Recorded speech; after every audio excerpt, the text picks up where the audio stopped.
O tema é a revelação, é a quinta palestra, a revelação. Esse tema, revelação, ele comporta duas partes. A primeira parte já foi feita na exposição anterior. Hoje nós teremos então a segunda parte. O tema é muito longo. Só para vocês realizarem a conexão de uma parte com a outra, apenas vou fazer uma sinopsezinha do que foi falado na primeira parte, bem rapidinho, para nós conectarmos com essa segunda parte. Então, na primeira parte, nós dissemos o seguinte, que a revelação faz parte de um código imortal, faz parte da doutrina do caminho do Senhor. É a pedra angular de todo o edifício doutrinário. É a revelação. Nós dissemos que a revelação existe no universo todo e a morada cósmica que tiver a revelação truncada, sufocada, sem ela, ocorre que necessariamente essa civilização, como é o caso do nosso planeta, se torna órfã, vive na escuridão dos sentidos e fica nas mãos de religiosos profissionais. Os religiosos profissionais assumem o lugar dela. Em sendo assim, como os religiosos profissionais são cegos para o mundo espiritual, como Jesus falou lá atrás, vós sois cegos, condutores de cegos, que a pretexto de longas preces dilapidam bens de órfãos e viúvas. Então, há revelação, uma civilização.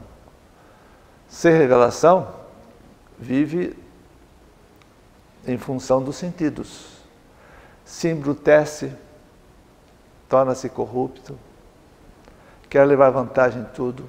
Por quê? Porque sem revelação, que é a luz do mundo, vira tudo mistérios, enigmas, rituais. Os religiosismos aproveitam, enriquecem-se através da ausência da revelação e combatem-na sempre. Atualmente, no nosso planeta, as religiões se uniram todas contra um adversário comum, que é a revelação. Através do quê? Do chamado ecumenismo. O ecumenismo nada mais é do que uma unificação das religiões todas contra a revelação. Por quê? Porque é inimiga. Se houver revelação, desemprega todos os religiosos profissionais que exploram as pessoas. Porque a revelação é que ilustra, que adverte, que consola, que traz avisos, que traz ensinos e que traz graças. Então, um planeta sem revelação realmente é um planeta muito infeliz, porque vive na escuridão dos sentidos. É o caso do nosso planeta. Nós, no instante que nós estamos vivendo agora, a revelação está truncada. Alguns pontinhos luminosos existem no planeta, mas a coloração áurica do planeta todo está amarronzada. Então as vibrações, o que é? Significa que as vibrações são vibrações grosseiras, não são revelações resultantes de virtudes divinas. Por quê? Porque a humanidade está vivendo uma época de Kali Yuga, isto é, época das trevas. Por essa razão, que no atual estágio em que nós chegamos, terá que haver uma faxina, uma limpeza. Todos esses religiosismos que combatem a revelação terão que ser varridos pela justiça divina. É o Apocalipse. Como não há muitos apóstolos para falar tudo isso no planeta, divulgar, e Deus nada faz sem antes avisar através dos profetas, seus servos, não há profetas para falar sobre tudo isso no planeta todo, os avisos vêm de pequenas hecatombes, de tsunamis, desabamentos, terremotos, são trailers do que deverá acontecer mais para frente. O verdadeiro Big Bang não é a origem do universo, como alguns pseudocientistas criaram essa teoria. Não. O Big Bang, infelizmente, lamentavelmente, é aquilo que está no Apocalipse. Grandes terremotos, inundações, grandes cataclismos. Sem querer ser catastrofista, infelizmente, é isso. Bem, tudo isso por quê? Por falta de revelação. Dissemos também que a revelação, ela, desde que existe espíritos verticalizados, bípede verticalizados no planeta, chamada raça primitiva, a Eva, que não é um indivíduo, não é uma mulher, mas é uma comunidade, desde que existe vida inteligente no planeta, que há comunicações espirituais, desde épocas imemoriais. Então, naquele fio invisível da história que nós falamos na exposição passada, nós dissemos que justamente a revelação, ela é una, mas houve truncações em outras épocas. Então, no passado, se fazia o quê? Em lugares fechados. Para evitar o quê? Que religiosos profissionais, que sempre existiram, atacassem, e para então evitar que se tornassem vulneráveis a esses ataques. Então, chamado ocultismo, porque era oculto, lugares ocultos, fechados, templos iniciáticos, cenáculos, e que, periodicamente, Deus mandava grandes vultos à carne, como a história registra, em que esses vultos cultivavam a doutrina do caminho do Senhor através da revelação, que é a base de todo o edifício doutrinário. É a pedra. A pedra não é Pedro. Pedro, tu és Pedro. Pedro nunca se chamou Pedro. Chamava-se Simão Bar Jonas, filho de Jonas. Simão, filho de Jonas. A igreja, daqui a pouco nós vamos explicar que a igreja, já explicamos, que a igreja mudou. Quando fomos analisar aqui a Bíblia. Então, houve uma primeira tentativa de abertura dos cenáculos, desses cenáculos.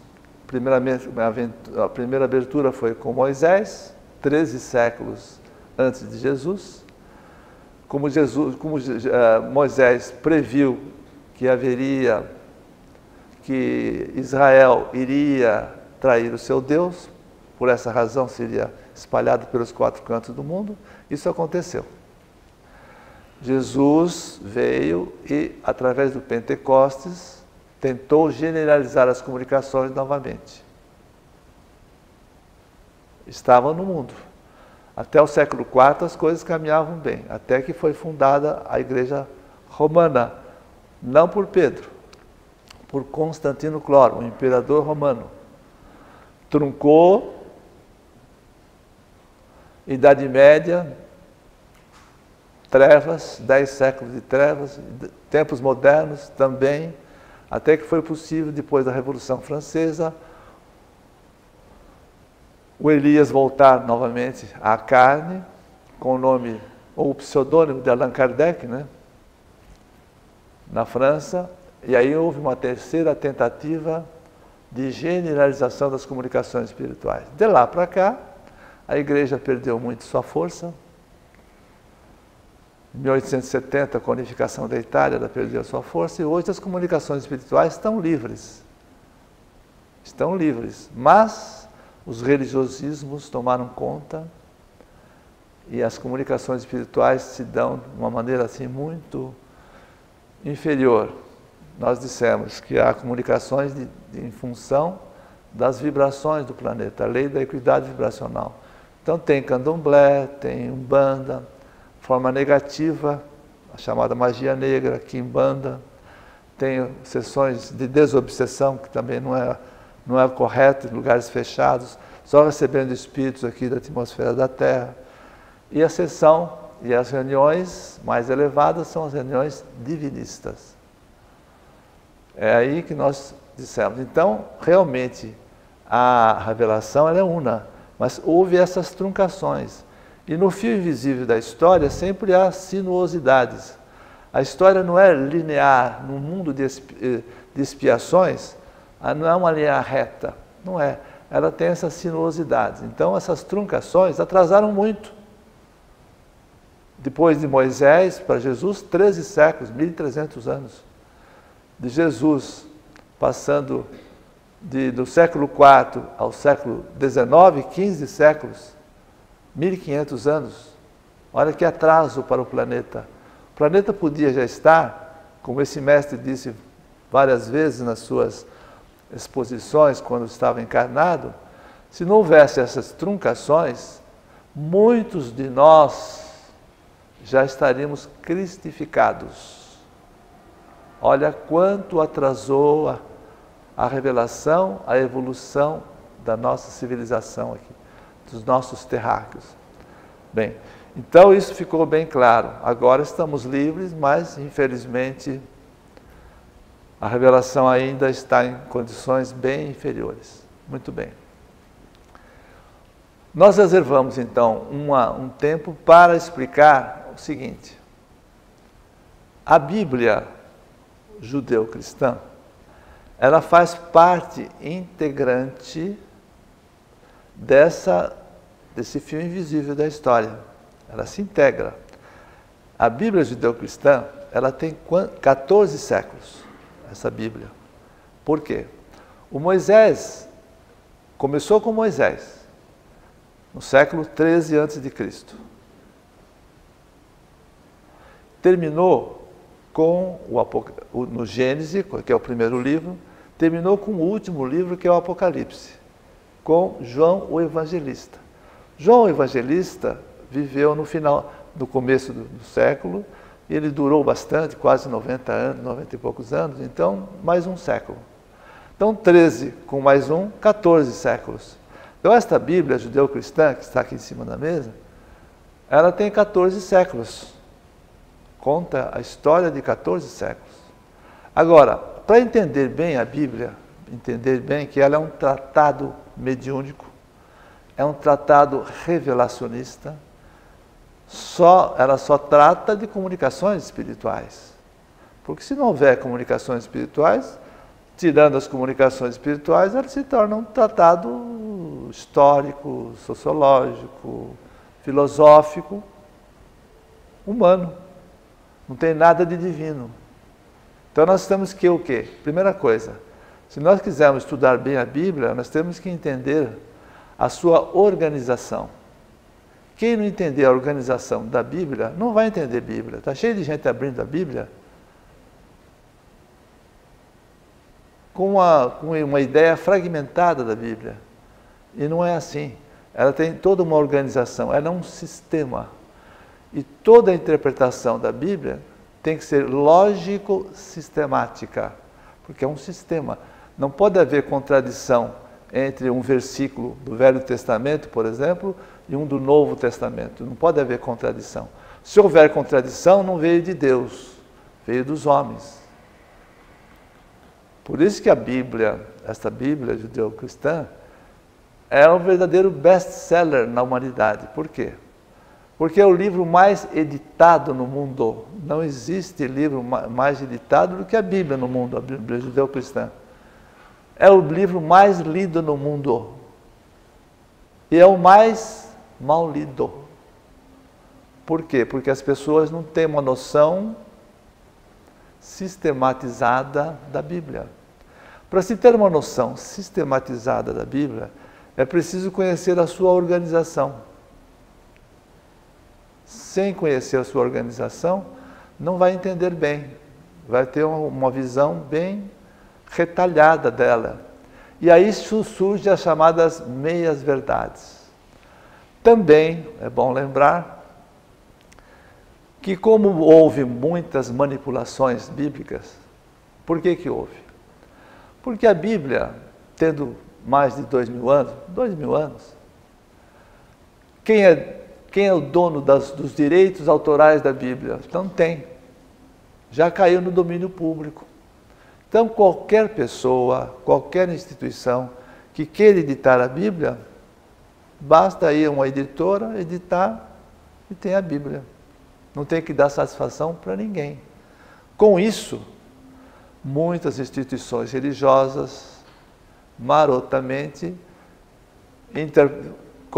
fazem as suas traduções, etc., e colocam as suas inserções, suas colherinhas, cortes, inserções, manipulações, plantam versículos. Daí por quê? Para poder bem ler a Bíblia, primeiro, tem que conhecer bem a sua organização. Segundo, tem que conhecer bem as leis fundamentais que regem o infinito, para, ao ler a Bíblia, saber interpretar à luz desses conhecimentos. Quem tem bons conhecimentos percebe claramente quais são os versículos que vieram de Deus e quais os versículos que foram implantados ou mudados na Bíblia. Por isso que tem Bíblia católica, tem Bíblia protestante e outras religiões. Testemunha de Jeová, etc. Cada um faz a Bíblia, faz as suas traduções, etc. Então, as Bíblias não coincidem de religiões para religiões. Por isso, precisa ter muito cuidado. E a Bíblia é um tratado mediúnico, é um tratado de comunicações espirituais, é um tratado revelacionista, é um tratado carismático, o que as religiões não admitem. Então, nós vamos fazer um estudo aqui, agora, assim, bem rapidinho, para ter uma ideia da organização da Bíblia e fazer uma pequena análise dos vários segmentos dela para entendermos, assim, voo de pássaro, para ter uma visão geral, síntese da Bíblia. Nós sabemos que a chave iniciática fundamental é: tudo caminha do um para o múltiplo. Do múltiplo para o um. Isso em termos do universo cósmico, de Deus para nós, de nós para Deus. O um é Deus, não é o nada. É um. Baixando na terrinha nossa, tudo caminha também do um para o múltiplo. Tudo caminha do um para o múltiplo. A Bíblia também. Então a Bíblia é o um. Está aqui. A Bíblia é um. Então ela também se divide em duas partes fundamentais. Um Velho Testamento, um Novo Testamento. Então nós vamos fazer um estudo mais fácil, assim, uma metodologia melhor, partindo do particular, do múltiplo, para o um, para entender melhor. Então tem dois métodos para entender as coisas. Um método indutivo, que vai do particular para o geral, quer dizer, do múltiplo para o um, ou dedutivo, do um para o múltiplo. Vamos caminhar do múltiplo para o um. Vejam. Uma palavra é constituída de múltiplas letras. Então, múltiplas letras formam uma palavra. Múltiplas palavras formam um versículo. A Bíblia divide em versículos. Múltiplos versículos formam um capítulo. Múltiplos capítulos formam um livro. O Velho Testamento tem 46 livros. O Novo Testamento tem 27 livros. Esses 46 livros do Velho Testamento, por exemplo, se dividem em segmentos. Então é possível compor os livros em 4 grandes segmentos. Assim no Velho Testamento quanto no Novo Testamento. Então, o conjunto a multiplicidade de segmentos, 4 grandes segmentos, forma o quê? O Velho Testamento. Entendeu? Tudo caminha para o um. Da multiplicidade para a unidade. A mesma coisa acontece com o Novo Testamento. O que divide o Velho do Novo é Jesus. O que vem antes de Jesus, Velho Testamento. O que vem com ele e depois dele, o Novo Testamento. O Novo Testamento, o raciocínio é o mesmo. Também tem 4 segmentos, que nós iremos explicar agora. E a técnica é a mesma, tanto para o velho quanto para o novo. Por isso que é um sistema. É preciso entender a Bíblia como um sistema, para se saber se localizar bem nela. Muito bem, então vamos estudar agora os segmentos. Vamos começar pelo Velho Testamento. O Velho Testamento tem 4 segmentos. O primeiro segmento é o Pentateuco. Penta, 5, teuco, livros. 5 livros. Um segundo segmento são os livros chamados sapiensais. Sapiensais quer dizer sabedoria. Os Salmos, o livro das sabedorias, etc. São 7 livros sapienciais. Depois vem 16 livros históricos. Só a história do povo hebreu. História de Ruth, de Esther, etc. Históricos. E depois vem 18 livros proféticos, são os mais importantes. Fala dos profetas, Elias, Eliseu, Ezequiel, Samuel, Joel, Isaías, Jeremias, Malaquias, os 18 profetas mais importantes da Bíblia. Então nós temos 4 segmentos: Pentateuco, os segmentos dos livros sapienciais, os livros históricos e os livros proféticos. Então tem 5 do Pentateuco, com mais 7 sapienciais, 12, com mais 16 históricos, 28, com mais 18, 46. Acertei dessa vez. 46. Muito bom. Depois vem Jesus. Muito bem. No caso de Jesus e João Batista, eles nada escreveram, eles vieram só falar. Então houve em volta deles 257 escritores que, ouvindo Jesus e João Batista, foram escrevendo na maneira que eles puderam entender da época. Quanta gente entendeu mal Jesus? 250 e tantos. Quanta gente interpretou mal Jesus? E foram escrevendo do jeito que eles podiam escrever. Então, esses 257 escritos foram reduzidos, daqui a pouco nós vamos dizer quem reduziu, para 4. Chamados 4 evangelhos. Então, o primeiro segmento, 4 evangelhos. Segundo, Mateus, Marcos, Lucas e João. Não foram só esses 4, foram 200 e tanto, mas foram reduzidos a 4. Nessa redução, quanta manipulação houve? Esse é o primeiro segmento. Um segundo segmento é o livro dos Atos. Os apóstolos saíram pelo mundo. Então, o livro dos Atos, que são atribuídos a Lucas, o apóstolo Lucas, conta a vida dos apóstolos, do Paulo de Tarso, de Pedro, etc., os apóstolos que saíram pelo mundo. Livro dos Atos. Atos dos Apóstolos. É o segundo segmento. Um terceiro segmento são as epístolas.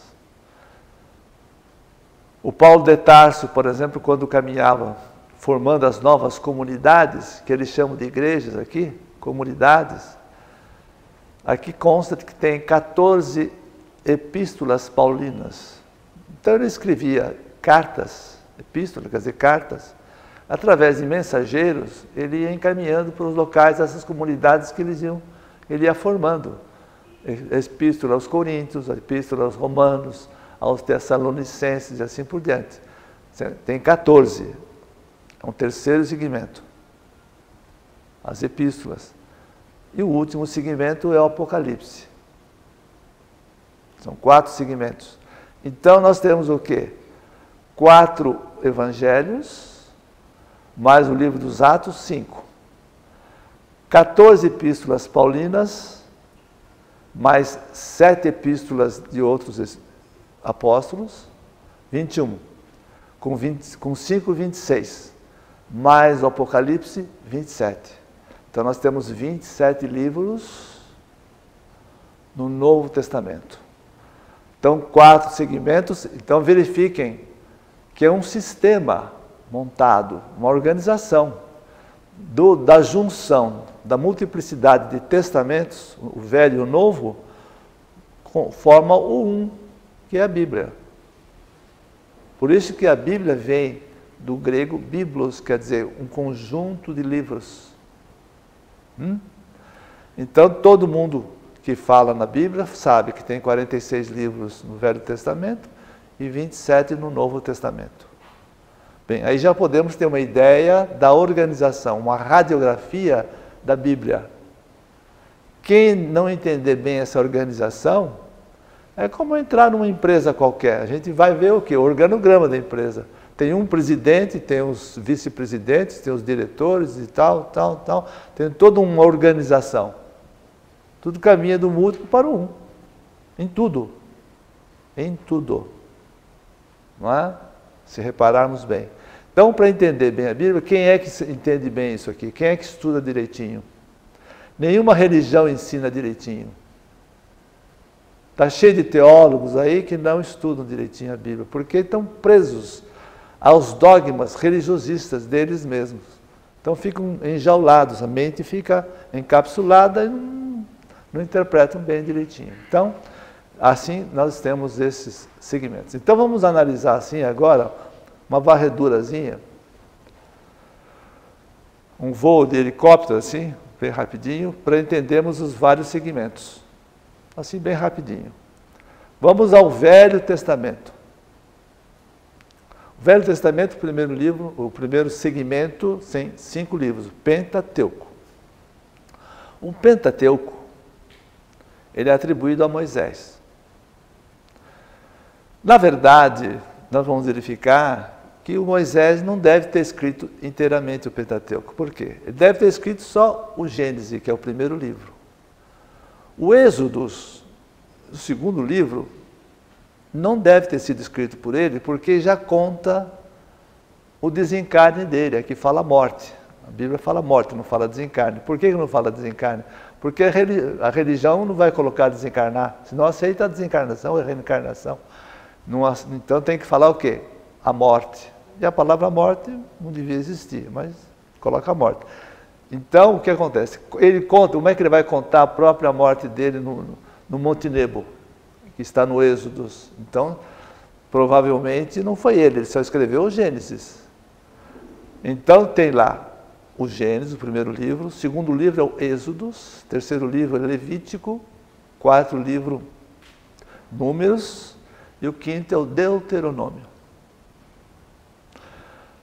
Esse Pentateuco, todo mundo sabe, já explicamos, acho que na outra vez, não é o original que Moisés escreveu, quer dizer, o Gênesis principalmente, não é? Por quê? Porque após o cativeiro da Babilônia, já falamos aqui, eu acho, na outra vez, após o cativeiro da Babilônia, antes o Saul havia destruído tudo, o primeiro rei dos judeus havia destruído tudo. Ficou cheio de espíritos imundos e destruiu. Então, o que acontece? Eles ficaram vários séculos sem nada, sem documentação nenhuma. Após o cativeiro da Babilônia, os próprios anciãos resolveram nomear 2 escribas, Esdras e Neemias, e através da tradição oral, eles foram ouvindo os anciãos das 12 tribos, e foi feita então a reconstituição do Pentateuco. E claro está que passados vários séculos, e os anciãos do jeito que eles sabiam, passaram, e então a Bíblia, o Gênesis que nós lemos, não é o que Moisés escreveu. Por isso que dá tanta coisa na Bíblia incompreensível. O Moisés falou sobre a cosmogênese, a geogênese e a antropogênese. O que quer dizer isso?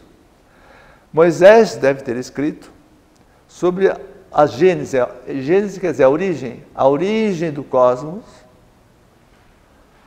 a geogênese, a origem do planeta, e a antropogênese, a origem do ser humano bípede verticalizado sobre a crosta da Terra. Quando se vai lá, se nota quanta coisa equivocada tem. Sobre a origem, sobre a cosmogênese, uma coisa bem infantil. Deus criou as estrelas e tal, uma coisa bem vaga, que quase ninguém entende. Sobre a geogênese também fala, foi criado primeiro a Terra, primeiro a crosta da Terra, depois as plantas, os animais, né? A geogênese. Depois, quando chega na antropogênese, vem Adão e Eva. Todos nós sabemos, o monogenismo, que é um equívoco muito grande. A nossa civilização, 7 bilhões e 400 milhões de habitantes do nosso planeta, não se originou de um único casal. E tem equívoco, sério. Próxima exposição, quando nós formos falar sobre a evolução, nós vamos analisar melhor esse problema do monogenismo e o poligenismo. Na verdade, esta humanidade descende não de um único casal, mas de múltiplos casais. A ciência já aceita como o poligenismo, não o monogenismo. Isso vai ser estudado, então, na próxima exposição com a evolução. Então, essas coisas todas. Tem lá, por exemplo, coisas assim, em que o Adão durou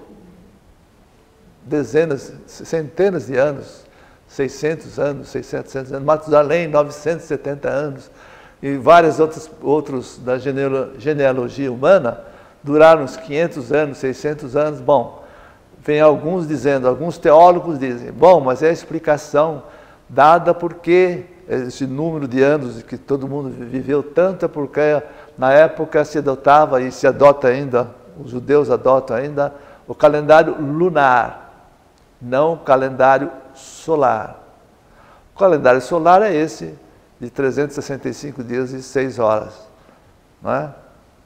Que a Terra dá uma volta no seu duplo movimento de rotação e translação, a volta do Sol.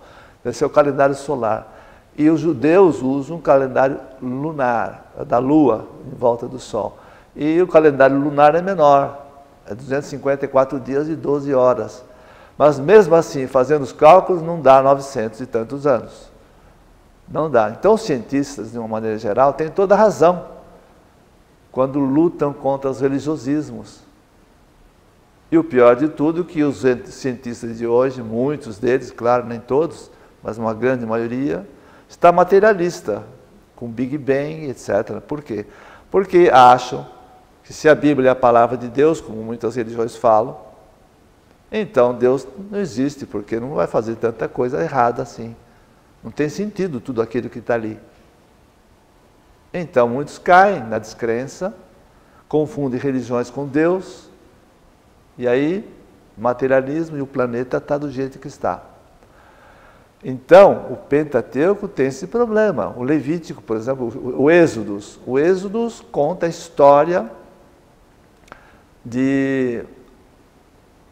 da saída do povo hebreu do Egito com Moisés, que é a passagem chamada Pessach, que para eles é a Páscoa, né? A saída do povo hebreu da escravatura para a liberdade. E conta todo o histórico da passagem que o Moisés teve que disputar lá com aquele faraó, aquelas coisas, aquelas pragas do Egito e tudo mais, para poder libertar o povo, atravessar o Mar Vermelho, tudo aquilo que o Moisés fez, e conta tudo o que aconteceu com Moisés durante os 40 anos daquele deserto, com mais de 100 mil pessoas e tal. Esse Levítico conta, mas Levítico vem de Levi. Levi é um dos 12 apóstolos, dos 12 membros das 12 tribos de Israel. Era um dos 12 filhos de Jacó. Então o Levítico conta mais coisas dentro da religião hebraica, etc. Números também, conta números de gente que saiu do Egito, etc., no seu caminhar. Esse mestre dizia, que foi Moisés, né? Ele dizia que saíram de lá do Egito mais de 100 mil. E durante o trajeto, muitos velhos foram desencarnando, 40 anos. Muita gente nova foi reencarnando, muitas crianças novas, não é? O próprio Moisés perdeu a esposa Séfora e foi casar com uma esposa moabita, Moabe, é uma tribo que queria impedir a passagem do povo e tal. E ele casa com a moabita, até os israelitas não gostaram muito, etc. e tal. Bom, então, Números e Deuteronômio. O Deuteronômio é a chamada segunda lei. A primeira lei são o Decálogo, os 10 mandamentos. O Decálogo mosaico.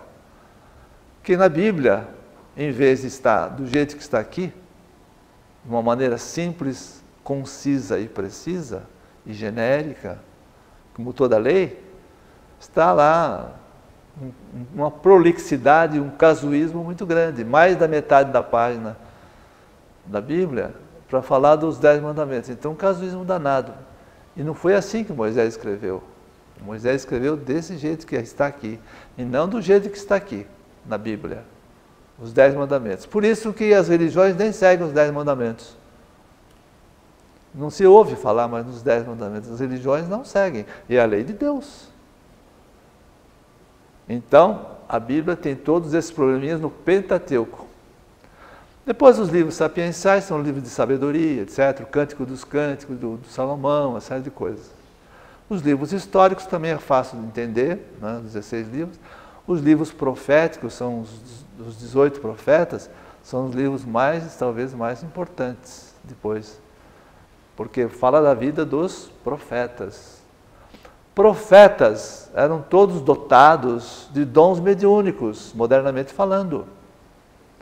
Os dons do Espírito Santo que a Bíblia fala, dons do Espírito Santo, são os dons carismáticos, que o Paulo de Tarso chama de carismas, que o João Evangelista chama de paráclito, que posteriormente, no século XIX, o Kardec chama de dons mediúnicos, dons intermediários, que permite pessoas dotadas de dons intermediários, permite o quê? Ao relacionamento, a comunicação entre os dois planos da vida, entre dois continentes vibracionais, um na carne e o outro fora da carne. É isso. Simplesmente isso. Então, esses profetas são importantíssimos, porque eles tiveram grandes visões, como Isaías, como Samuel, como Joel, são todos grandes videntes. Grandes videntes. E nós vamos verificar que a Bíblia, no seu conjunto, é só comunicações espirituais.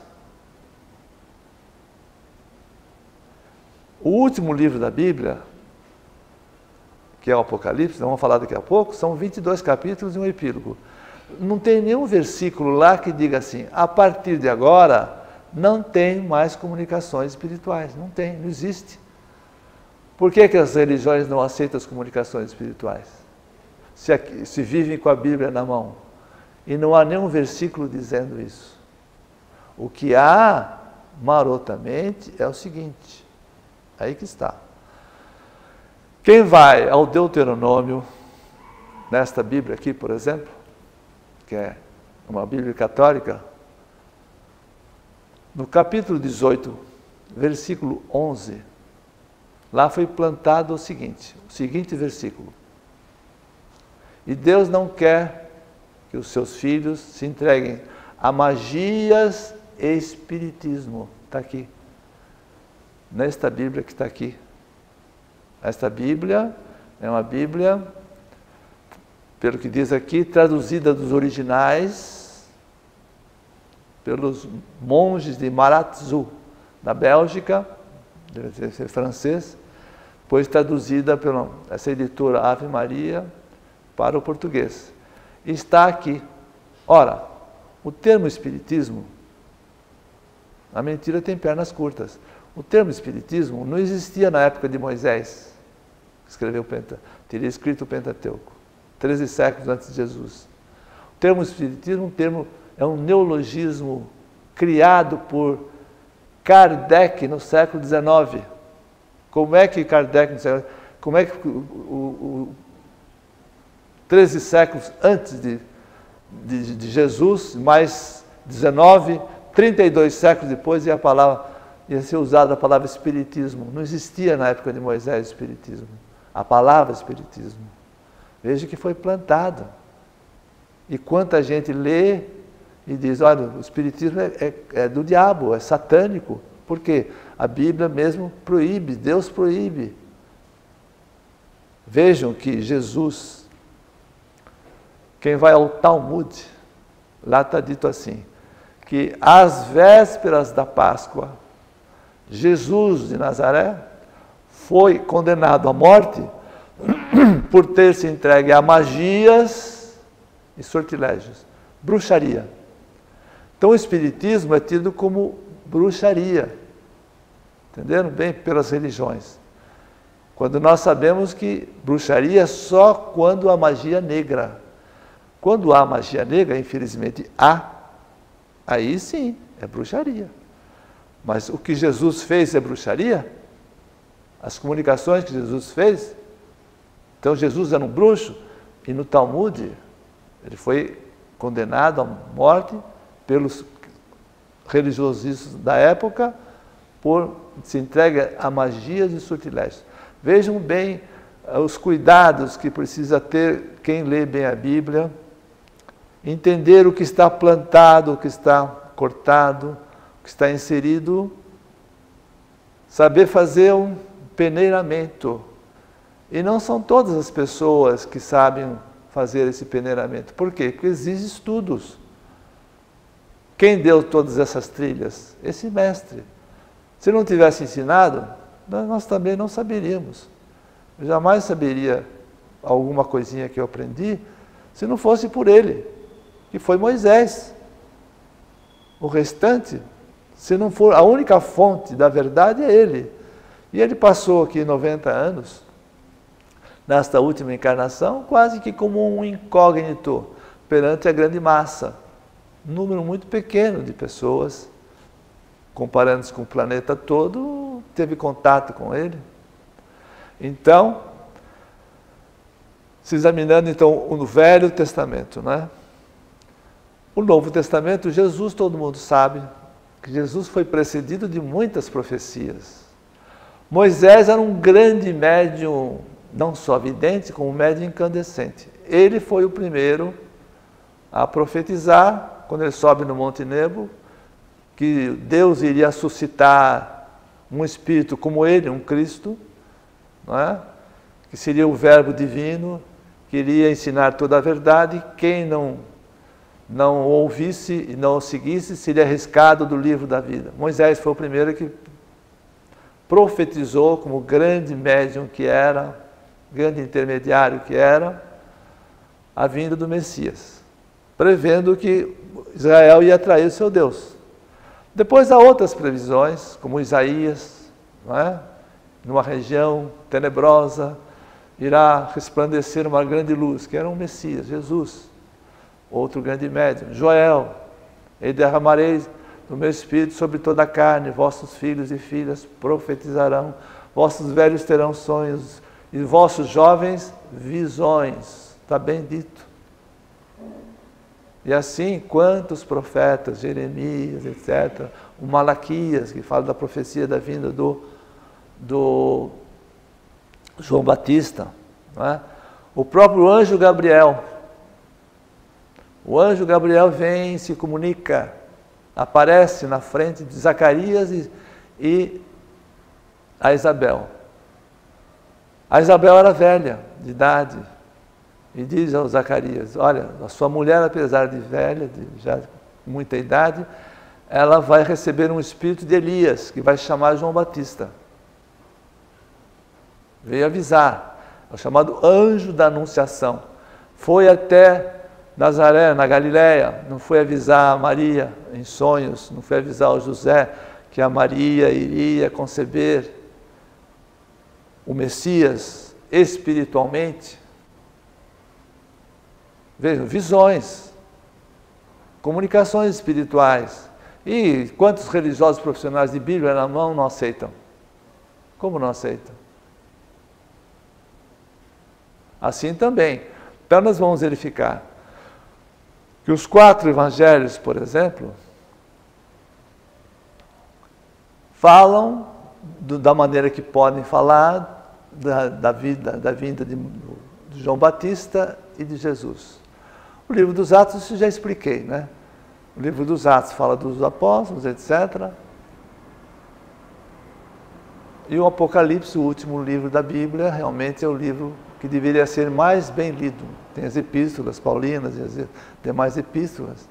Tem 7 epístolas, 14 do Paulo de Tarso, 7 são epístolas. Outras 3 de João Evangelista, 2 de Pedro, uma de Judas e outra de Tiago. Bom, isso não vai interessar tanto, mas o Apocalipse, principalmente o Apocalipse, tem 22 capítulos e um epílogo, e que está tudo embaralhado. Então vamos verificar o seguinte. Após a formação da Igreja Romana, no século IV, ou antes um pouco, antes da formação do século IV, existia no norte do Egito, uma cidade chamada Alexandria, fundada por Alexandre o Magno, que deu aquela grande biblioteca de Alexandria e tudo. Existia lá uma colônia hebraica, que falava hebraico e aramaico. Então eles pegaram todos aqueles escritos que havia e fizeram uma tradução do hebraico aramaico para o grego, para a língua grega, porque se falava o grego, porque o Alexandre Magno era macedônio, mas era grego praticamente, falava o grego. Então a primeira versão que deu da Bíblia para o grego chamou-se Septuaginta. Por quê? Porque foram selecionados 70 sábios de Alexandria para realizar essa tradução. Então, a primeira tradução da Bíblia na língua grega foi chamada Septuaginta. A segunda, que é a mais importante, foi feita pela própria Igreja Católica. Por quê? A Igreja Católica foi fundada por Constantino Cloro no século IV, 313. O Império Romano falava o latim. Então precisava ser feita a tradução do hebraico aramaico para o latim. Então foi selecionado um poliglota chamado Jerônimo. O Jerônimo trabalhou durante 30 anos, de 380 depois de Cristo a 410, 30 anos, o que ele fez? Dos 257 relatos sobre Jesus e João Batista, foram reduzidos para 4, que deu os 4 evangelhos. A rigor, os 3 primeiros evangelhos, Mateus, Marcos e Lucas, esses são mais ou menos parecidos. O evangelho de João Evangelista difere dos demais. E aí houve todas as manipulações. As epístolas paulinas, esse mestre, quando estava encarnado, dizia: o Paulo de Tarso escreveu 19 epístolas, só tem 14, cortaram 5. O Apocalipse, que tem os 22 capítulos e um epílogo, eles embaralharam os capítulos para ninguém entender, porque a besta do Apocalipse está lá, no capítulo 13. Entenderam bem?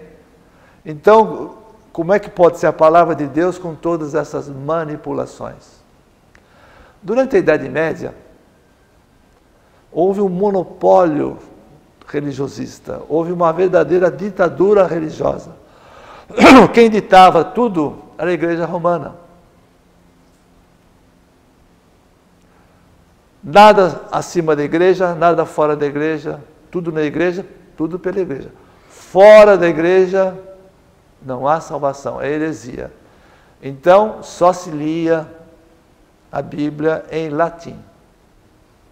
E os padres mais cultos é que liam o latim. O chamado clero, o clero proletário, que era chamado, que não era o clero mais ignorante, não lia diretamente no latim. Quando é que a Bíblia começou a ser traduzida para outras línguas sem ser o latim? Na Inglaterra, no século XIV, na Universidade de Cambridge, surge um grande, esse é um enviado de Deus, John Wycliffe. Em português, da John Wycliffe. Ele fez a primeira versão para o inglês, do Novo Testamento para o inglês, para a língua inglesa. Consta que João Evangelista, na antiga Tchecoslováquia, hoje República Tcheca, reitor da Universidade de Praga, teria feito a versão para a língua tcheca. Posteriormente, a que ficou mais conhecida foi do Martinho Lutero, na Alemanha.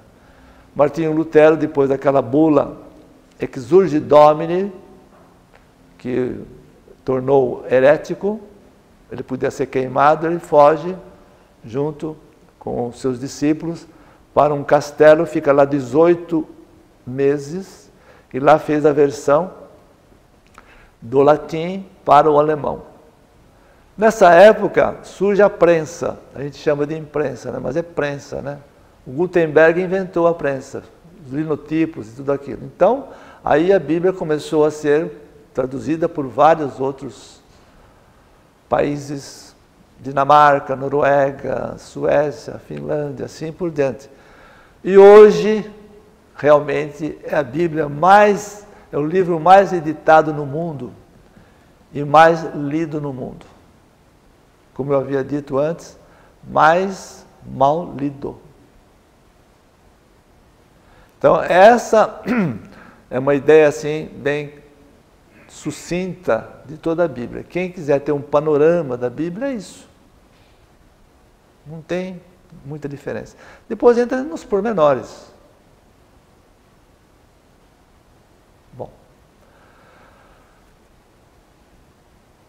Esse mestre nosso, uma ocasião ele escreveu um folheto, ele escreveu mais de 5.000 folhetos, mas um dos folhetos ele dizia o seguinte, que algum organismo mundial, a ONU, por exemplo, deveria tomar uma providência.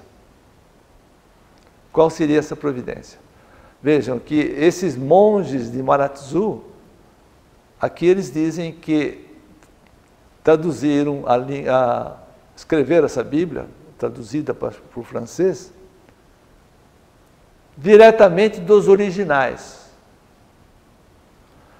Ora, nós sabemos que a Biblioteca do Vaticano monopolizou os originais da Bíblia, do Velho e do Novo Testamento. Porque a igreja sempre comprou, os arqueólogos que iam descobrindo, então monopolizou, está fechada.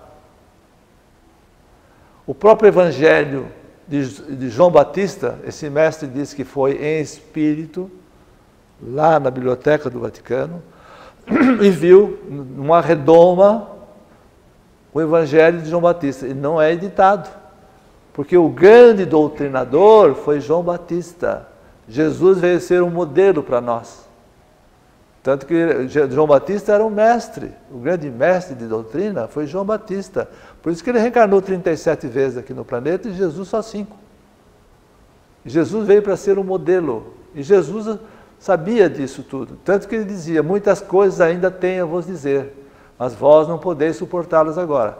Mais tarde, quando Elias vier de novo, que é o João Batista, vos conduzirá em toda a verdade. E ele foi reencarnando, através até do Kardec, etc., essa última encarnação no Brasil. Então, o próprio Evangelho de João Batista, ninguém conhece, porque está trancado lá. Por que está trancado? A igreja deve ter interesses muito sérios nisso. Então, dizia esse mestre, nesse folheto, a ONU deveria desapropriar todos esses originais, porque esses originais devem pertencer, como originais pertencem à cultura geral de todo o planeta, deveria ser um bem comunis hominum, quer dizer o seguinte, um bem comum de todos, não uma res nullius, uma coisa de ninguém que alguém vai lá, compra e monopoliza. Devia ser aberto para as universidades, que são neutras, os grandes historiadores chamados eruditos, que leem os originais e escrevem os livros de história. Os grandes historiadores, eles vão aos originais e começam a escrever os livros de história. São os livros que nós lemos nas universidades, etc. É desses historiadores, um Will Durant, um Cesare Cantu, um Paul Petit, assim por diante. Esses grandes historiadores leem nos originais. E por que é que os principais personagens bíblicos não são estudados nas escolas do mundo? Ninguém estuda Jesus, João Batista, os apóstolos, e são personagens históricos. Por quê? Porque os historiadores se baseiam em documentação, chamada historiografia, que está escrito. Sem documentação, ninguém vai escrever livros de história sem documentos. Ora, se os documentos estão monopolizados na Biblioteca do Vaticano, esses personagens bíblicos não são conhecidos da juventude, nem nada de ninguém. Os historiadores escrevem sobre o quê? Sobre grandes estadistas, grandes guerreiros, guerras, etc. Pode ver.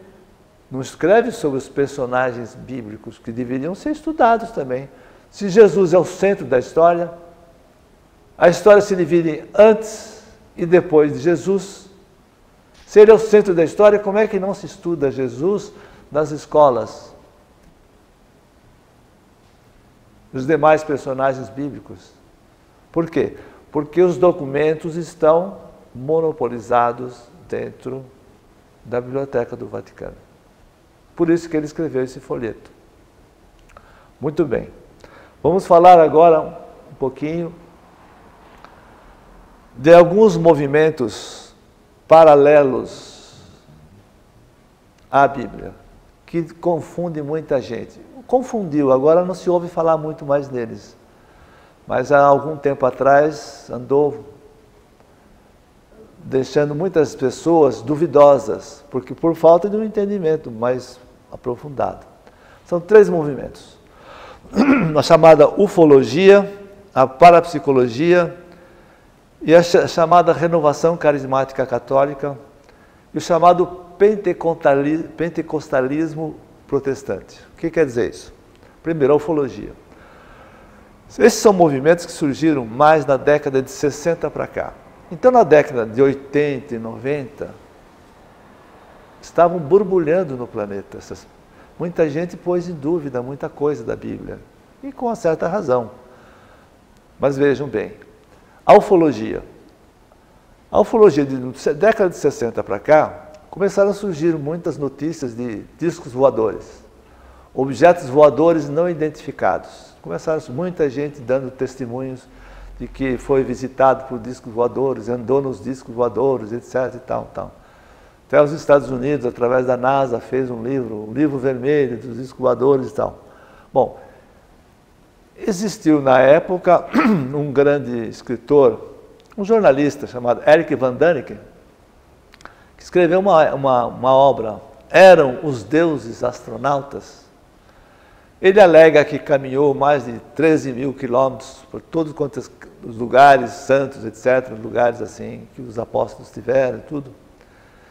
E ele colheu muitas informações e pôs em dúvida a existência do mundo espiritual atuando sobre esses apóstolos, dizendo assim, eram os deuses, esses que se comunicam, Gabriel, etc., todos esses que apareceram a Moisés nas furnas, etc. e tal, eram eles astronautas?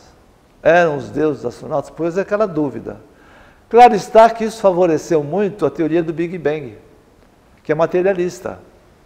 A origem do universo não é de Deus, é de uma grande explosão.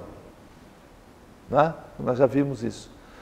Então, favoreceu muita gente. Eu conheci muitas pessoas que na época, na década de 80, 90, agora não se fala muito mais, mas que admitiam. Então, casa muito bem com o Big Bang. E pôs muita gente em dúvida e muita gente se tornou cética, materialista, etc. Até esvaziou muitas religiões. Não se nega que possa haver comunicações de discos voadores. É possível que tenha havido. Não há uma comprovação científica clara, mas é possível que tenha havido, que civilizações mais avançadas realmente possam visitar a Terra, e é possível, bem possível. Mas não vamos confundir alhos com bugalhos, isto é, não vamos confundir discos voadores com essas comunicações espirituais. As duas coisas podem coexistir perfeitamente. Não substituir as comunicações espirituais que estão na Bíblia pelos ETs extraterrestres. Então, precisa bem distinguir uma coisa da outra. Se existir, existe, tudo bem. Isso não anula em absoluto as comunicações da Bíblia. Esse é um caso. Um outro caso é a parapsicologia. A parapsicologia também surgiu na década de 60, na Universidade de Duke, nos Estados Unidos, na Carolina do Norte, em que dois pesquisadores, um casal de pesquisadores, começaram a pesquisar e verificar que há muitos fenômenos incomuns da mente humana. Telepatia, hipnose e outras coisas assim. E criaram uma ciência chamada parapsicologia. Diziam eles, existe a psicologia que estuda os fenômenos normais da mente humana. É a psicologia normal, que todo mundo conhece. Agora, há certos fenômenos incomuns da mente humana que são parapsicológicos. Há muitas pessoas hipersensitivas, chamadas de paranormais, que começam a ter visões, e essas visões, na verdade, são fenômenos incomuns da mente humana. Essas visões não são do mundo espiritual. A parapsicologia, então, entrou. Esse mestre escreveu, inclusive, uma poesia chamada o Metapsiquismo. Meta quer dizer além, meta é além, psiquismo, mente humana, além do mundo humano. E, realmente, ele praticamente combate tremendamente o que estava sendo falado na época. Por isso que ele escreveu essa poesia, o Metapsiquismo. Se vocês têm, inclusive, no livro de orações, tem orações e poesias divinas, chama-se o Metapsiquismo. Então ele combateu tremendamente na época, o Oswaldo Polidoro, mostrando o absurdo dessas interpretações. Hoje em dia, existe nos Estados Unidos uma Parapsychological Association, que já engloba universidades estudando parapsicologia, em cursos de bacharelado, cursos de mestrado, doutorado. Hoje existem consultórios de pessoas que tratam da parapsicologia, de fenômenos incomuns da mente humana. Só que eles dividem em psigama e psicapa, que não interessa estudar isso, mas eles dizem que esses fenômenos de poltergeist, que eles chamam, eles dizem o seguinte, que os fenômenos espíritas, esses fenômenos de comunicações espirituais, seriam incomuns da mente humana. Ora, a Igreja Romana aproveitou dessa situação.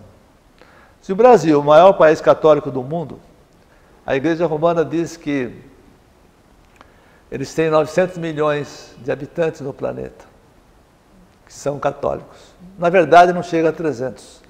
Tem católicos meramente nominais, não católicos reais que frequentam a igreja e tal.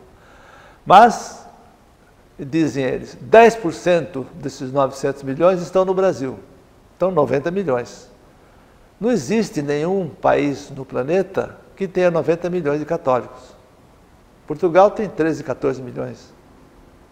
Espanha, França, 60 milhões, Alemanha, 80 milhões. Então o Brasil é o maior país católico do mundo. É o segundo maior episcopado do planeta. Existem 400 mil padres no planeta. O Brasil tem 10%, 40 mil padres estão no Brasil. Então, o Brasil é importantíssimo. Por quê? Porque pelo óbolo de São Pedro, 20% de tudo que é arrecadado nas paróquias vai por via diplomática diretamente para o Banco do Vaticano. O Banco do Vaticano reaplica nas bolsas de valores de Tóquio, de Londres, etc. e tal. Então, o Brasil é importantíssimo. O que fez o Papa da época? Pegou um padre espanhol, muito conhecido, veio para o Brasil, e mais também um outro padre também italiano,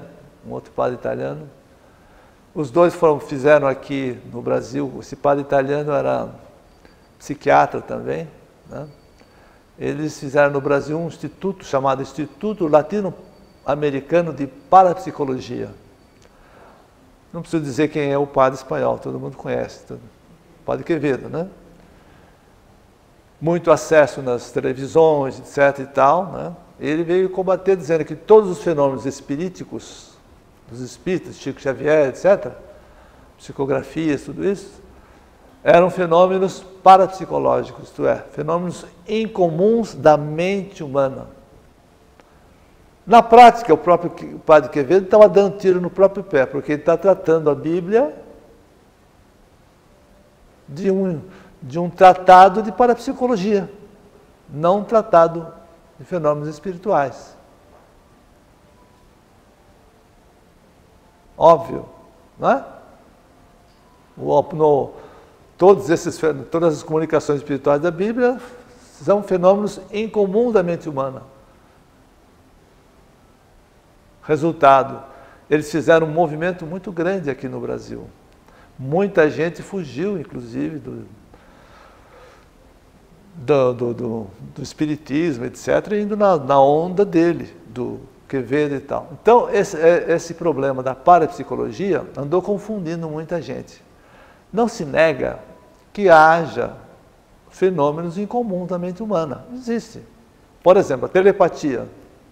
Uma pessoa emite uma vibração, X, uma outra capta, receptora, uma transmissora, uma receptora capta na mesma onda o pensamento daquele que foi emitido. É possível? É. Perfeitamente possível. Há muitas experiências a respeito da telepatia. A transmissão do pensamento existe. Basta entrar na mesma sintonia. O transmissor com o receptor. Existe até muitas comunicações com submarinos, etc., telepaticamente. Isso é um fenômeno incomum da mente humana, é parapsicológico. A hipnose existe? Existe. Quantas pessoas são susceptíveis de serem hipnotizadas?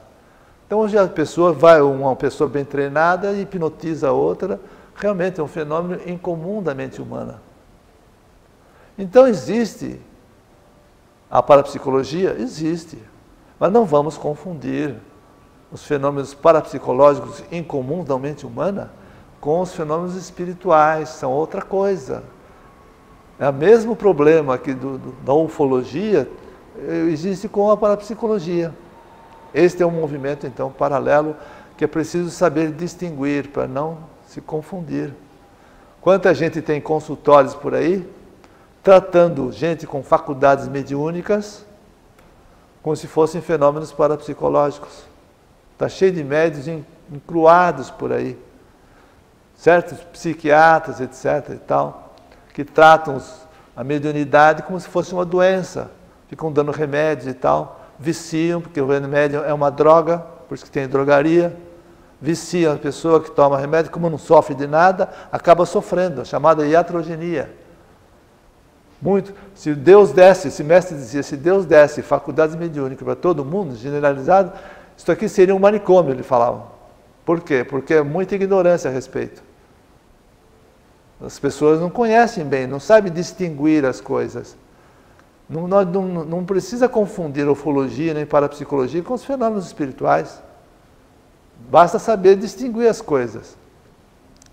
Um outro movimento a chamada renovação carismática católica. Nessa década de 60, tudo aconteceu nessa década, né? De lá para cá.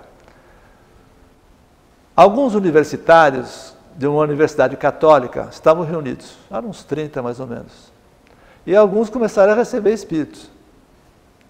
E aí ficavam desconfiados, o que está acontecendo aqui? Eles faziam aquelas orações e recebiam espíritos. Aí foram na Bíblia e verificaram que na Bíblia, na Epístola de Paulo aos Coríntios, no capítulo 12, fala dos carismas. Quais são os carismas? São os dons mediúnicos. E no capítulo 13 e 14, fala de como se reunir para utilizar os carismas, que é o pentecostalismo protestante. Os pentecostais também, não é? Usam o pentecostalismo, derrame de espíritos, etc. Tal. Então, as coisas se confundem.